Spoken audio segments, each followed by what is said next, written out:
안녕하세요. 오늘도 말씀 앞으로 나오신 여러분을 축복합니다. 쉽고 또 정확하게 그리고 알차고 재미있게 하나님의 말씀을 가슴 깊이 새기는 시간 소문난 성경교실의 이성훈 목사입니다.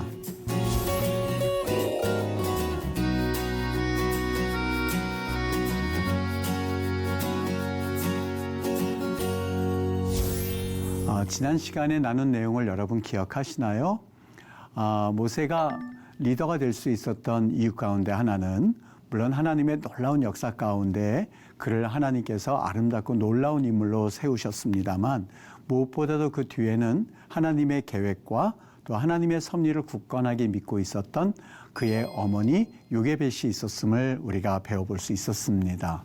오늘 여러분과 함께 나눌 내용은 요게벳의 아들, 즉 모세에 관해서 좀 이야기를 나누고자 합니다. 제가 이 모세에 대해서 이야기를 나눌 때에 특별히 이 모세의 삶은 단순히 한 인물을 소개하는 것으로 끝나는 것이 아니라 그 모세의 삶이 어떻게 보면 우리 크리스찬의 삶과 다를 바가 없는 그런 삶이었구나 하는 것을 볼 수 있을 것입니다.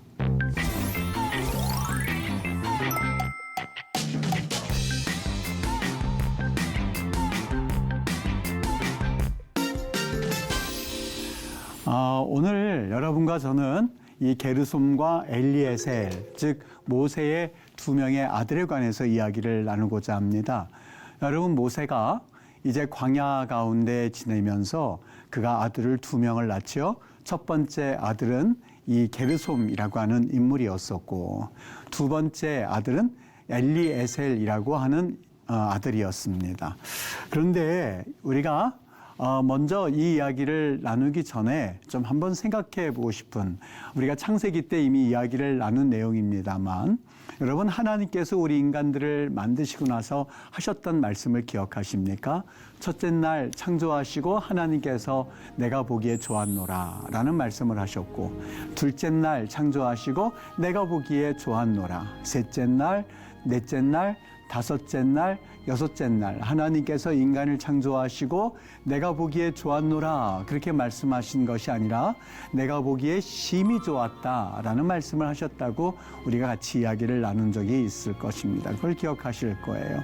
그때에 심히 좋았다라고 하는 것은 하나님의 마음이 기뻤다, 물론 이 말씀도 포함되어 있을 겁니다. 그런데 그 좋았다에 해당되는 말이 히브리 말로 토브라고 하는 말씀을 드린 적이 있죠.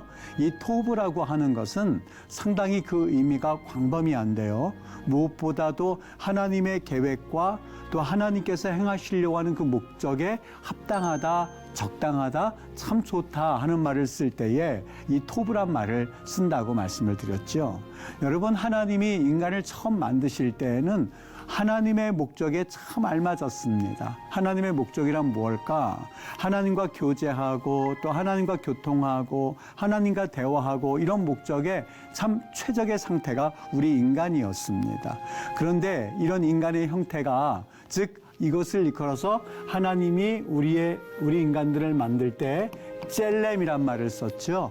즉 하나님의 형상을 가지고, 즉 하나님께서 보시기에 너무너무 아름답고 우리와 교제하시기에 참 좋은 하나님의 형상대로 우리 인간들을 만드셨는데 이 형상이 어느 날 일그러지게 되었습니다. 이유는 사탄이 와서, 뱀이 와서 너희 동산나무에 모든 실과를 먹지 말라 하시더냐? 라고 하는 그 질문에서부터 이 사탄과 대화하면서, 뱀과 대화하면서 하와는 하나님 말씀에 불순종하고자 하는 마음이 들기 시작했고 결국은 그가 선악과를 따먹음으로써 하나님께 불순종하는 결과를 낳고야 말았습니다.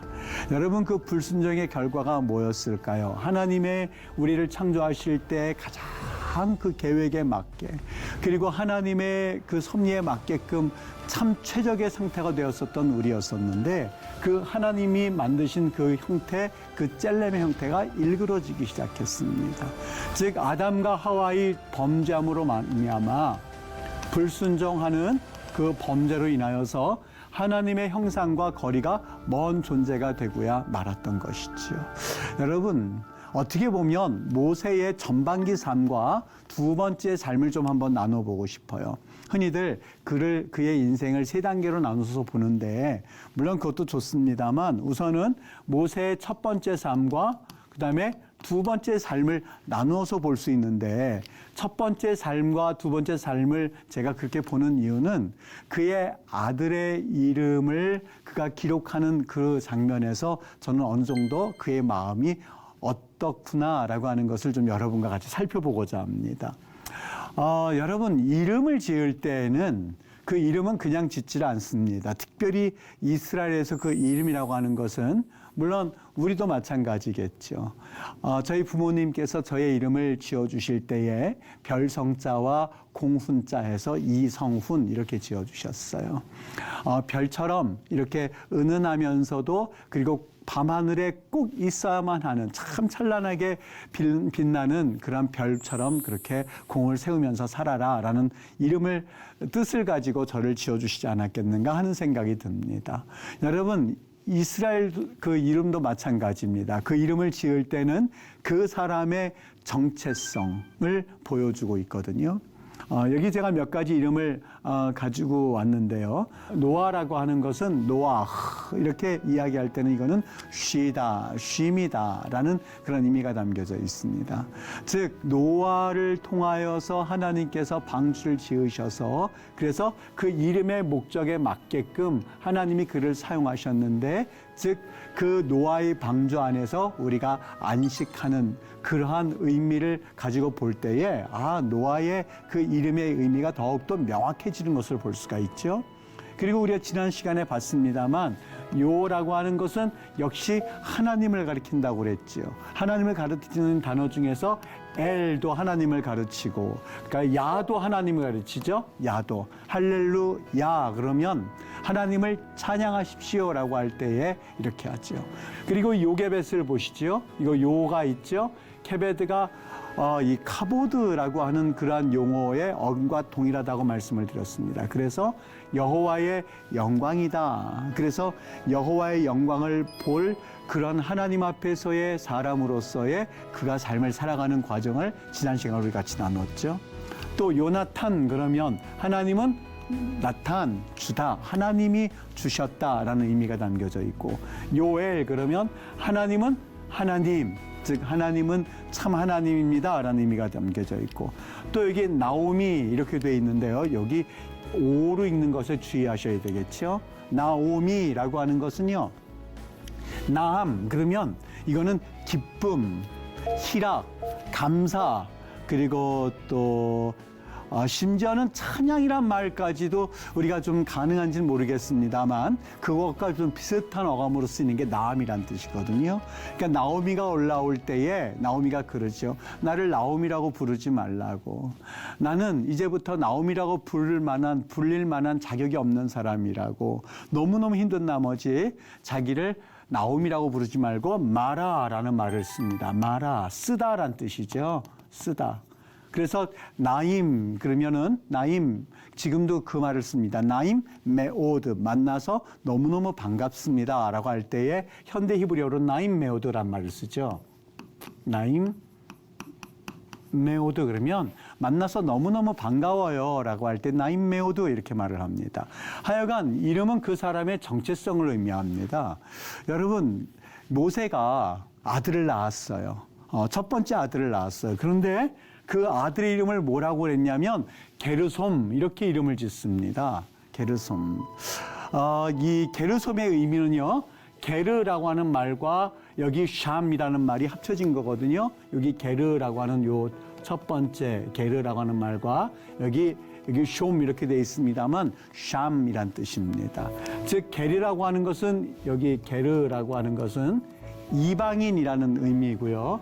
여기 샴 이거는 거기에서라는 의미입니다. 그러니까 이 말을 우리가 합쳐서 보면은 거기에서 게르입니다라는 뜻인데요. 이 게르란 말의 의미는 뭐냐면 어떻게 보면 이스라엘 사회에서 계층이 어디 있겠습니까만은 그래도 나름대로는 이 신분이 있거든요. 특별히 이 게르라고 하는 이 신분은요, 너무너무 이 낮은 신분이에요. 어떤 사람들이냐면 정부 칠 데가 없어서 이것저것 떠도는 사람이요.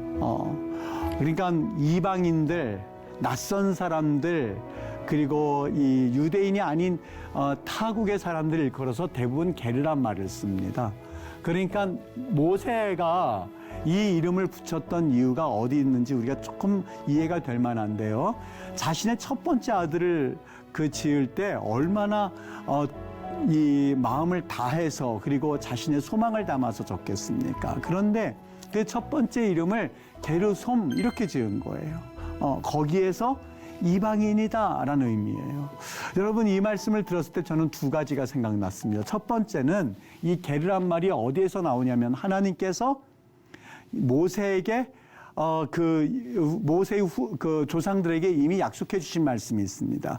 창세기 15장 13절에 가보면 아브라함에게 하나님이 약속해 주셨는데 내 자손이 이방에서 객이 되어, 여기 객이란 말이 게르라고 되어 있습니다. 여기 말했던 게르솜 할 때의 그 게르입니다. 객, 이방인. 네가 낯선 땅에서 이방인이 될 거야. 낯선 땅에서 너희가 이방인처럼 그렇게 좀 무시당하면서 살 거야. 그런 의미가 담겨져 있는 게 게르란 말입니다. 객이 되어서 그들을 섬기겠고 그들은 400년 동안 내 자손을 괴롭힐 거다라고 말합니다.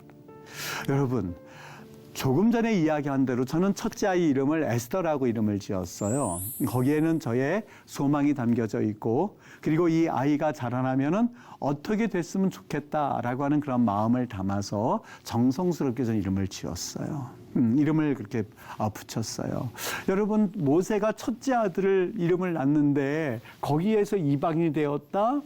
오히려 이를테면 이름은 어떻겠습니까? 게르솜이 아니라 이를테면 카보드숑, 거기에서 영광을 얻게 하소서. 카보드숑, 이 이름이 참 그래도 멋있잖아요. 그런데 게르솜 그렇게 놨어요. 왜 그렇게 놨을까? 지금 이야기한 대로 첫 번째는 하나님의 약속이어서 그 이름을 기억하고 그 생각을 해놨을 수도 있는데, 또 하나는요, 이 모세의 이 전반부 인생을 다 들여주고 있구나. 어떤 인생이요? 여러분, 조금 있다가 보겠습니다만 이 모세는 아직 하나님을 만나기 직전이었었어요. 그가 사람을 죽이고 나서 그리고 애굽으로 도망왔지 않습니까? 그런 상황에서 그가 아이를 낳았어요.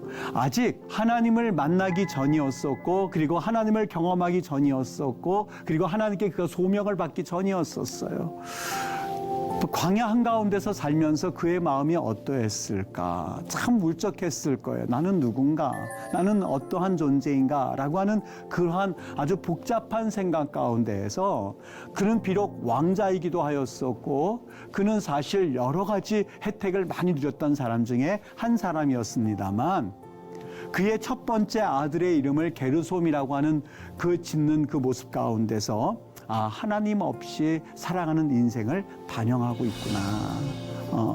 어떻게 보면 인간의 실존을 우리에게 보여주고 있구나. 그리고 사실상 우리 인생들은 아무런 의미 없이 왔다가 무의미하게, 그리고 허망하게, 그리고 이 세상을 살다가 끝냈어야 할 인생의 모습을 그가 첫 번째 아들의 이름을 지으면서 보여주고 있구나 하는 것을 느낄 수가 있었습니다. 여러분, 하나님을 만나지 못하는 인생들, 아직 하나님을 경험하지 못한 인생들의 삶은요, 사실 여러 가지 일을 열심히 하고 있는 것 같고, 그리고 많은 일들을 하고 있는 것 같습니다만, 시간이 지나면 지날수록 게르솜, 나는 아직 이방인이야 라고 하는 생각을 가질 수밖에 없는 것이 우리 인생이지 않을까요? 그리고 하나님 없이 그냥 그 길을 걸어가는 것, 여러분, 그것만큼 사실 서글픈 인생이 없을 거라는 생각이 들어요. 모세가 그랬어요. 그는 왕궁에서도, 그리고 그는 애굽에서도, 그리고 그는 유대인들, 자기의 민족들 가운데서도 도대체 그의 정체성을 찾을 길이 없었어요. 거기에서라고 하는 것은 물론 애굽을 의미하겠지요. 그러나 그가 그 자신의 민족 가운데 들어간 것도 아닌 그 상태에서 사실 그는 혼란했었던 것이죠. 하나님을 만나기 이전의 인생을, 또 하나님 만나기 이전의 삶의 모습을 우리에게 여실히 보여주고 있다는 생각이 들었습니다. 두 번째 아들을 낳게 되는데요. 두 번째 아들을 뭐라고 이름을 짓느냐? 18장에 가서 보면은요. 그가 하나님을 다 경험하고 그리고 하나님 앞에서 여러 가지 기적을 경험하고 그리고 시간이 흐르는 이후에 또 두 번째 아들을 낳았습니다. 첫 번째는 뭐라고 그랬죠? 게르솜이었습니다. 게르솜. 여기 이방인 그리고 거기에서라고 하는 그러한 첫 번째 아들과는 달리 두 번째 아들의 이름을 뭐라고 짓느냐? 엘리에셀이라고 짓습니다. 여기 엘리라고 하는 이 첫 번째 요 말은 뭐냐면요. 엘리 여러분 이제는 아시겠죠? 엘리 엘리 라마 사박다니에서도 나왔었던 것처럼 엘리 그러면 엘이 하나님이고 요 끝에 요 부분이 나의란 뜻입니다. 그래서 나의 하나님 그리고 여기 에제르 요 단어인데요. 에제르란 말은 도움이란 뜻입니다. 도움. 그리고 도와주심 뭐 이렇게 명사형으로 씁니다. 그러니까 이 의미는 뭐냐면 나의 하나님은 도움이십니다. 즉 나의 하나님은 도와주시는 분입니다. 나의 하나님은 진정 나의 이 필요하신 분입니다라는 의미가 엘리에셀입니다. 여러분 놀랍지요? 18장 4절에 이렇게 말합니다. 하나님이 하나의 이름은 엘리에셀이라. 이는 그렇게 이름을 지었던 이유가 있어요. 뭐라고 돼 있냐면 이는 내 아버지의 하나님이 나를 도우사 바로의 칼에서 나를 구원하셨다 함이니라 라고 말해요. 바로의 칼에서 나를 구원하셨다. 여러분 바로의 칼이라고 했을 때에 어떤 칼을 의미했는지 금방 머리에 떠오르시나요? 그는 두 번의 바로의 칼에서 벗어났어요. 첫 번째는 모든 아기들을 전부 다 나일강에 버리라고 그럴 때에 자신의 어머니 요게벳만큼은 하나님의 영광 가운데에 정말 이 아이가 하나님의 토부, 하나님께서 계획하신 그 계획과 섭리 가운데에 참 알맞은 아이다라는 소망을 가지고 그를 나일강에 던지지 아니하고 3개월 동안 그의 집에서 키우다가 그래서 테바라고 하는 그 갈대 상자에 태워서 그래서 나일강으로 보냈던 일을 기억하실 겁니다. 첫 번째 바로의 유해살의 명령으로부터의 구원을 받은 것이 첫 번째 칼이었었어요. 두 번째 칼이 어디였을까? 애굽인을 살해한 이후에 바로의 손으로부터 그가 도망을 갈 수가 있었죠. 그래서 애굽을 벗어나서 광야로 도망간 사건입니다.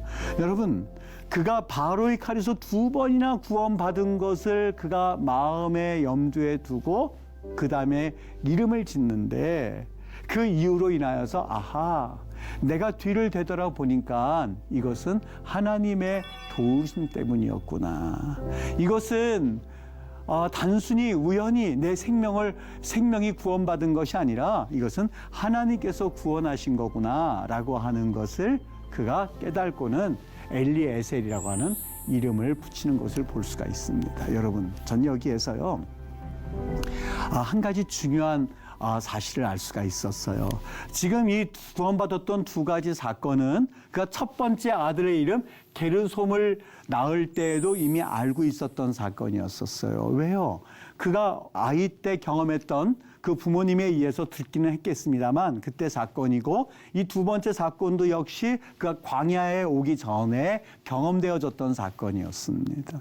여러분 그런데 왜 그때는 자신의 아들의 이름을 게르솜이라고 함으로써 내 삶의 의미가 허무합니다. 나는 방황하는 자입니다. 라는 이름을 지어서 자신의 삶을 드러냈고 두 번째는 엘리에셀 하나님께서는 나의 도움입니다. 라는 이야기를 함으로써 그의 삶의 자세가 완전히 달라졌을까? 그 이유가 어디 있을까? 여러분 그것은요.